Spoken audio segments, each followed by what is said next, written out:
नमस्कार दोस्तों, स्वागत है आपका हमारे चैनल पर। आज मैं आपको 3 सच्ची और रहस्यमयी भूतिया कहानियां सुनाने जा रहा हूँ। ये कहानियां आपको डराने के साथ साथ आपको सोचने पर मजबूर कर देंगी। तो चलिए शुरू करते हैं। पहली स्टोरी है छलावा, एक सच्ची भूतिया रहस्यमयी कहानी। आज मैं आपको अपने नाना जी की आप बीती कहानी सुनाने जा रहा हूँ, जिसका नाम है छलावा, एक सच्ची भूतिया रहस्यमयी कहानी, जो मेरे नाना जी ने मुझे बताई थी। मेरे नाना जी एक पुजारी हुआ करते थे। तो एक दिन दोपहर में मेरे नाना जी जंगल के रास्ते से अपने घर जा रहे थे और रास्ते में उन्होंने देखा एक पीपल के पेड़ के नीचे एक आदमी अपने रूप बदल रहा था। वह आदमी कभी कुत्ता, कभी शेर, कभी हिरन, लोमड़ी, अलग अलग जानवरों के रूप बदल रहा था। मेरे नाना जी ने सोचा ये कोई इंसान तो नहीं है, वह एक छलावा था। मैं आपको बता दूं, छलावा एक प्रकार का प्रेत भूत होता है जो किसी का भी रूप धारण कर लेता है। तो वह छलावा जैसे ही इंसान के रूप में आया, वैसे ही मेरे नाना जी ने उसे पकड़ लिया और एक मंत्र बोलकर उसके सर में एक कील गाड़ दी, जिससे वह छलावा इंसान के रूप में ही कैद हो गया और अब वह अपनी शक्तियों का प्रयोग भी नहीं कर सकता था। अब सिर्फ मेरे नाना जी का गुलाम बन चुका था। तो मेरे नाना जी उसको लेकर अपने घर चले गए और घर जाकर उन्होंने नानी जी को बताया कि यह एक अनाथ है और ये मुझे साथ वाले गांव में मिला था और यह मेरी काम काज में मदद करता है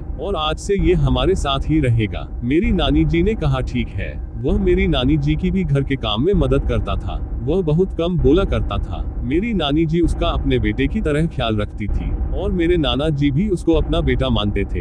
एक बार मेरे नाना जी कुछ काम से बाहर गए हुए थे और घर में सिर्फ मेरी नानी जी और वह छलावा ही थे। वह छलावा आकर मेरी नानी जी के पास बैठ गया, कहने लगा, माँ मेरे सिर में कुछ लग गया है, उसे निकाल दो। मेरी नानी जी ने देखा कि इसके सर में कील लगी हुई है। मेरी नानी जी ने कील जल्दी से निकाल दिया। कील को निकालते ही वह छलावा अपने असली रूप में आ गया और कुछ दूर जाकर अचानक से गायब हो गया। लेकिन उसने मेरी नानी जी को कुछ नहीं कहा। अगर वह छलावा चाहता तो नानी जी को कुछ भी कर सकता था। मेरी नानी जी ये देखकर बहुत घबरा गई और नानी ने नाना जी के आते ही ये बात नाना जी को बताई और नाना जी ने नानी को उस छलावे की सारी सच्चाई बताई। ये सुनकर नानी जी बहुत दुखी हुई। दोस्तों, अगर आपको ये सच्ची कहानी अच्छी लगी तो वीडियो को लाइक और इस चैनल को सब्सक्राइब करें। चलिए चलाते हैं दूसरी कहानी की ओर, जो एक सच्ची कहानी है। ये कहानी है मऊ जिले के परदहा ब्लॉक अंतर्गत रैनी गांव में बना सरकारी अस्पताल खंडहर की तरह खड़ा है।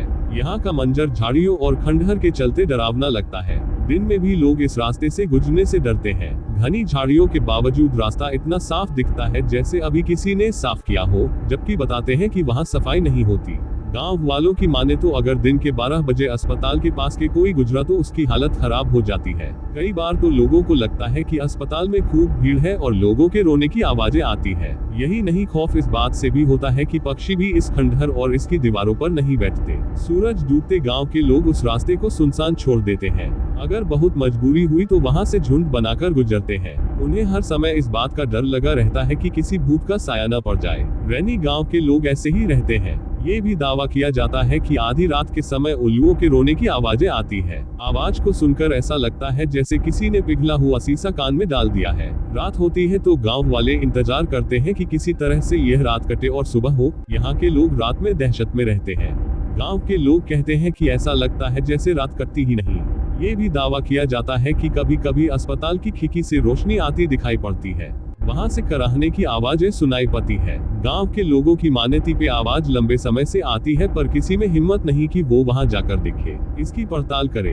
लोगों का कहना है कि जिस रात अस्पताल से रोने की आवाजें आती है, उसके दूसरे दिन गांव में जैसे मरघट का सजाता छाया रहता है। हर किसी को इस बात का डर लगा रहता है कि कहीं कोई घटना न हो जाए। गांव के रहने वाले 75 साल के केदार बताते हैं कि अस्पताल ग्रामीणों को इलाज की सुविधा के लिए बना था, पर क्या पता था कि इस अस्पताल में जिंदा का नहीं मुर्दों का इलाज होगा। केदार बताते हैं कि एक बार जब गांव में रहने वाले 2 पट्टीदारों के बीच आपसी लड़ाई हुई तो एक की मौत इलाज के अभाव में हो गई, पर इसके कुछ दिनों बाद गांव में उन्हें इसी स्थान पर बैठे देखे जाने की बातें कही जाने लगी। कहा जाता है कि वह किसी से कुछ बोलते नहीं, पर बचाओ बचाओ की आवाजें जरूर आती। किसी की हिम्मत नहीं होती कि वहां जाए। इस घटना के कुछ दिन बाद उनका पड़ोसी भी गांव छोड़कर चला गया और उस परिवार का आज तक पता नहीं कहां चले गए।